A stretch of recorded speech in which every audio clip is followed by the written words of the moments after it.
Welcome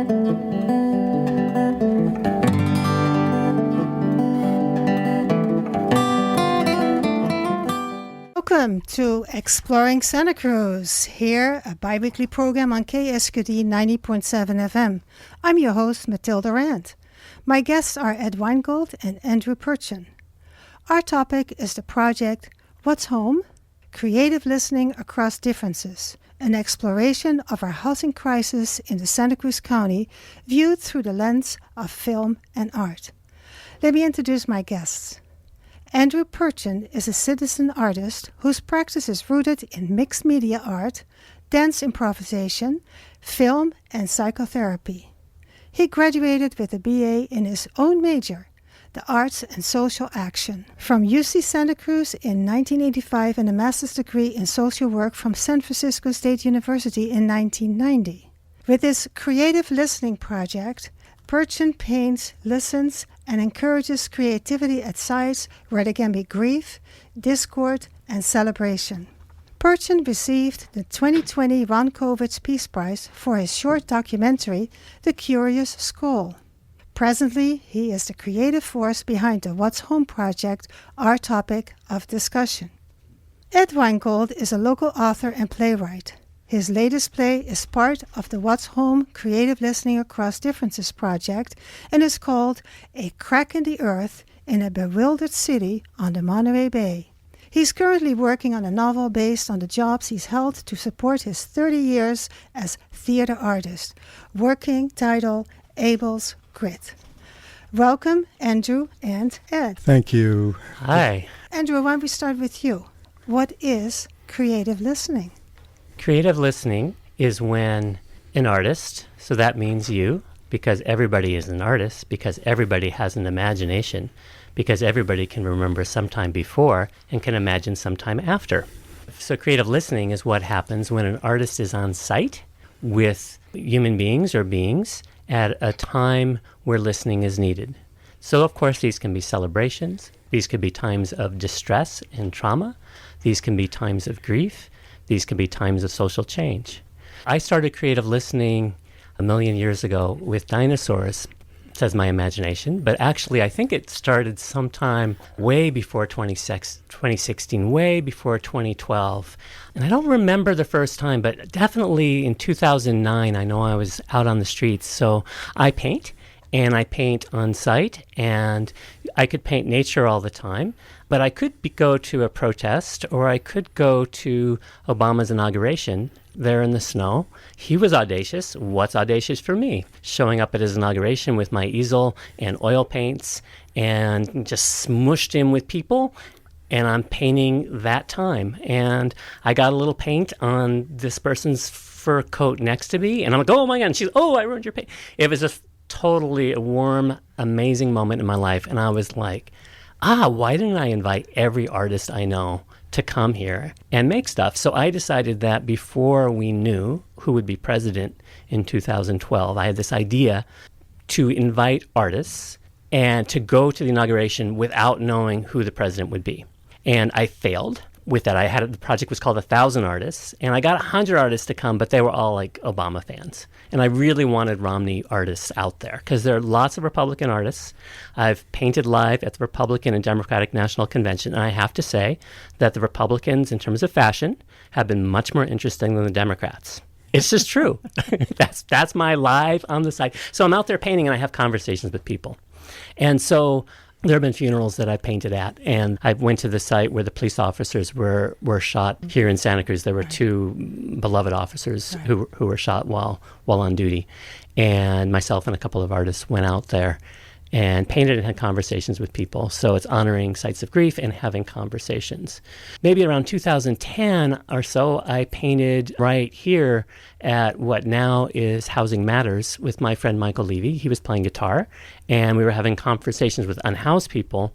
And I started a painting here, and then there was a protest about keeping Santa Cruz safe and really safe from unhoused people, something like that. That was the same day at City Hall. And so I started the painting here. And when I set up my easel, the first thing, it happens to me over and over again, the first thing an unhoused person does, do you need anything? Would you like something? Oh, here, I have an apple. Do you want it? That's my experience with unhoused people when I go out and paint.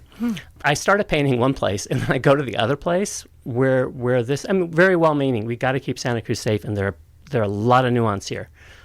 I want to say that there are people who are completely traumatized by people using meth, by people unhoused who aren't cared for. I validate. I mean, that's so true, and I'll speak more to that in a moment. But anyway, so I started painting one place. Let's say at the Democratic National Convention, I started painting. And then I go to the Republican National Convention. Actually, it was the other way around. I started at the Republican National Convention, and I bring the same painting to the Democratic National Convention. They go, oh, that's us. I go, no, that's the Republicans. So that happened here, too. I started the painting at the homeless shelter. I brought it over to the people might call it an anti-homeless protest or something like that. And people, oh, that's us. I go, no, that's the homeless people over there. All of us are in this together, all right? We are all in an arranged marriage created by the divine, and there's no divorcing us. That is a fact, and I want to thank Wallace Bain for that idea.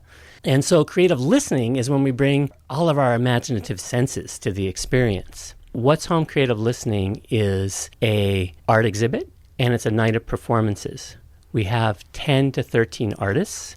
Each of them, some of them are in pairs, have created a new work of art that's going to be performed on Saturday night, the 15th, and the visual art's going to be at the Radius Gallery starting this Thursday, and we'll give the dates and stuff later. But just to bring you into it, so we have these artists. They each meet with a housed person and an unhoused person.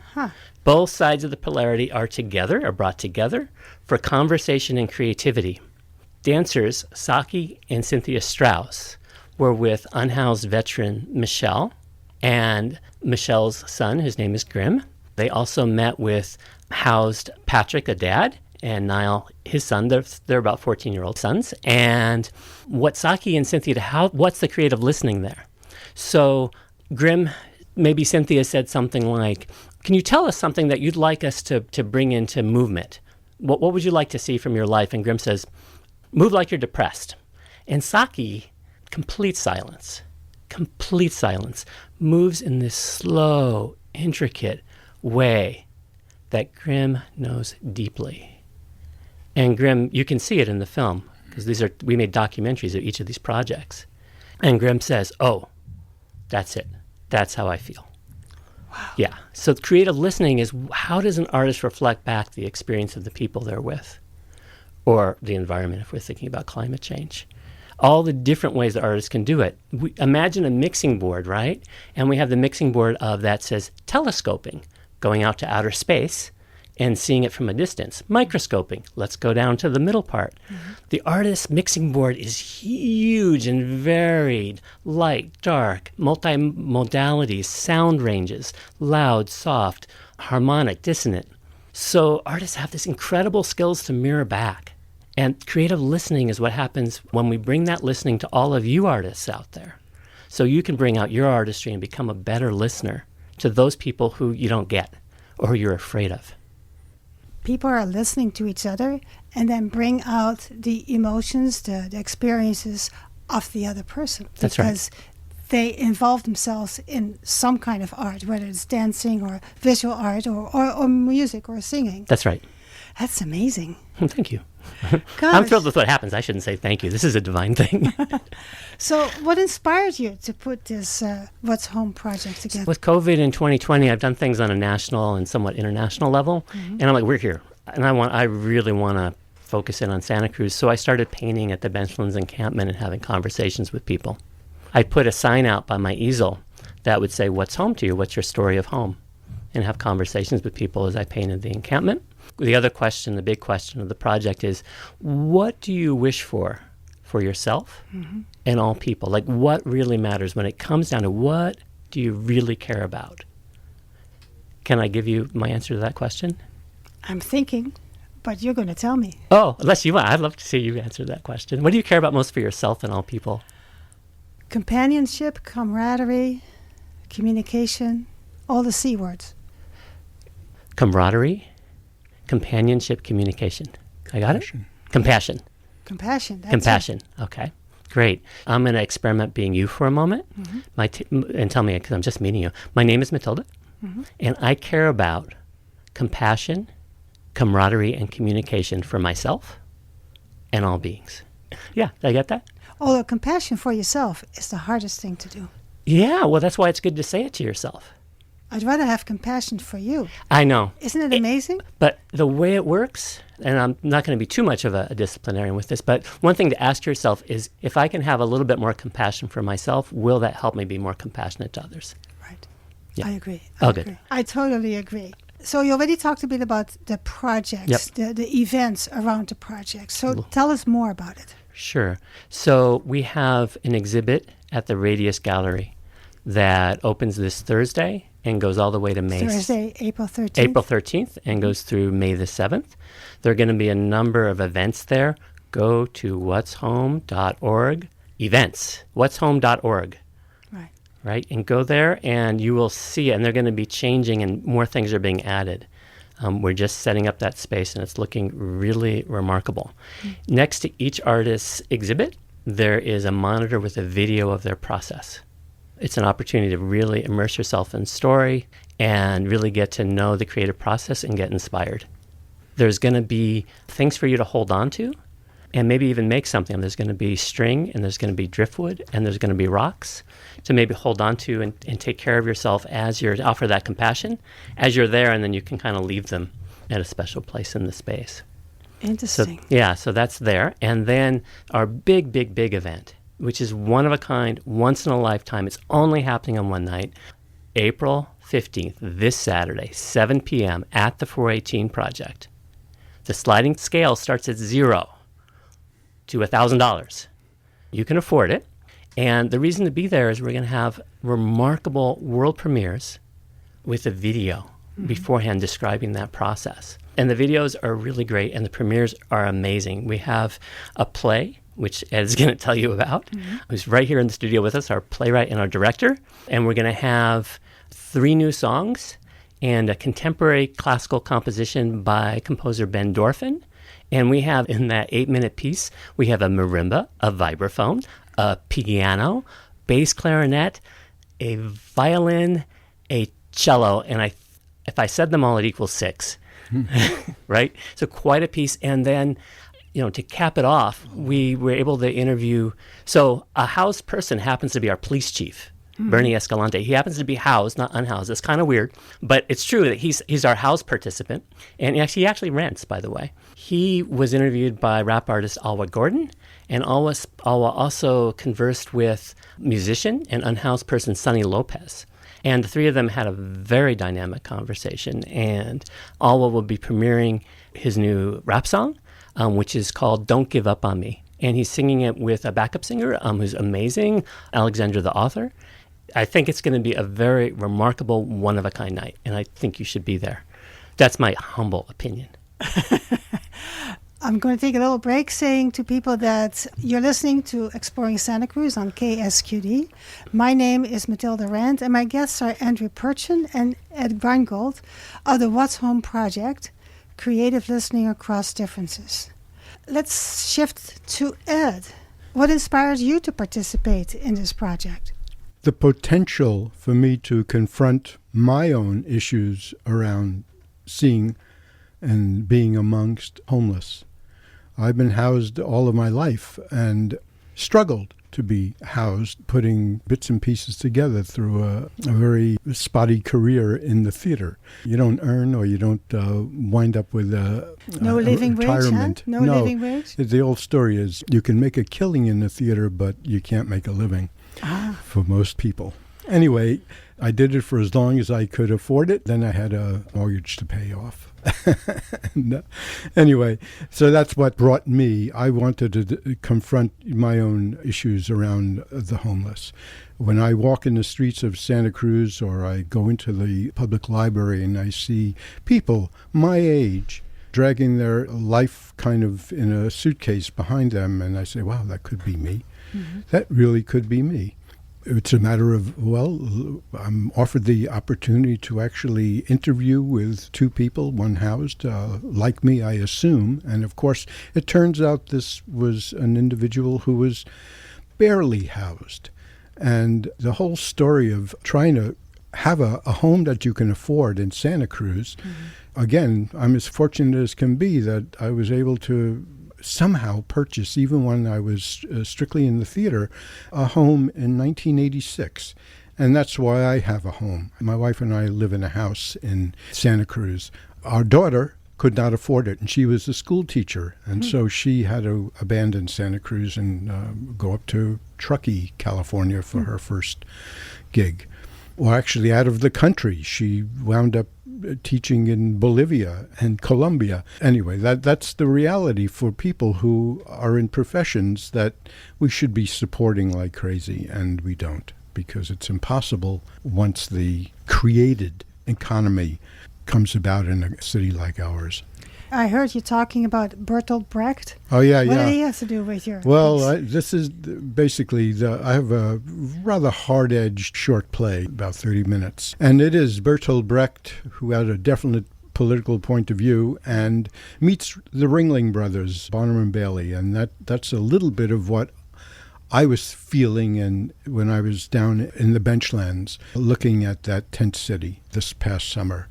And then recognizing that these are all going to be bulldozed out of here in a period of time. And what's going on in this? And through the interviews with the unhoused person, I discovered, oh my God, it's not a really safe place at all. I mean, it's very evident from the look of it that you're thrown in, because these people were picked up all over the county, I think, and moved into that space, not voluntarily. And then they're kicked out again several months later, so that they don't get washed away in the floods that occurred actually this fall.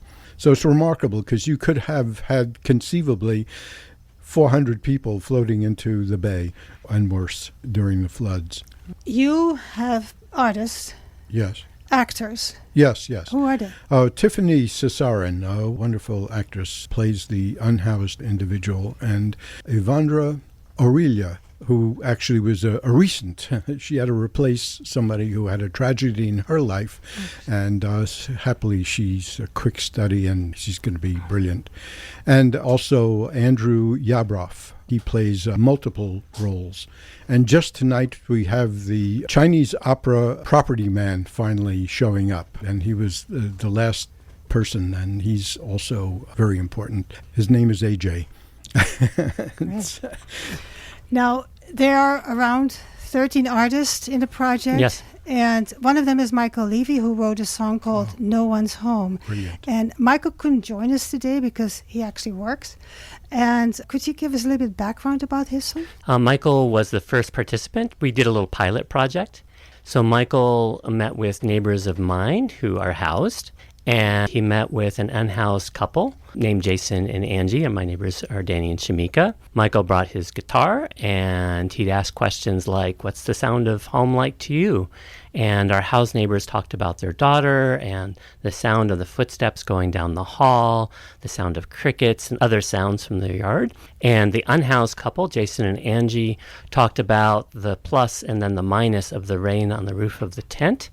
Some sounds of TV, things that they'd want to be able to have. And then they talked about how it came to be that they were living in a tent. They were living in a vehicle, and their vehicle wasn't registered or something like that, and it got impounded, I believe, by police somewhere. I don't know if that was Santa Cruz City or the county sheriff or somewhere not far from here, I think.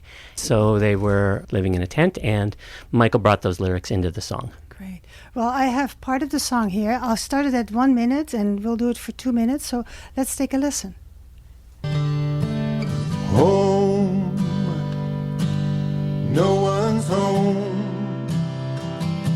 If you're not there, no one's home, nobody's home. We pulled into a space on a quiet street. Try to speak quietly in the old RV. Back from a day in town, the cops took everything except for you and me. Home, no one's home. If you're not there, no one's home, everybody's home.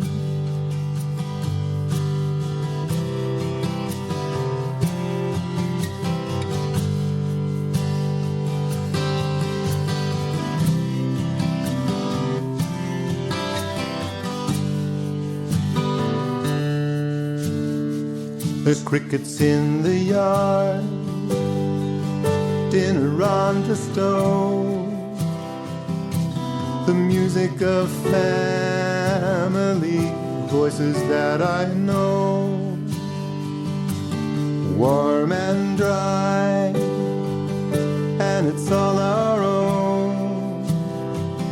Guess that was a dream that I had a long time ago.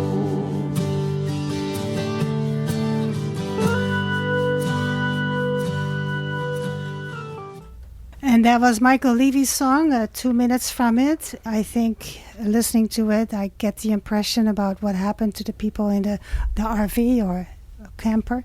And he will be there on Saturday. Yeah. We'll play a video, and then you'll get to hear it live. On Saturday, we had a technical rehearsal, and he was brilliant.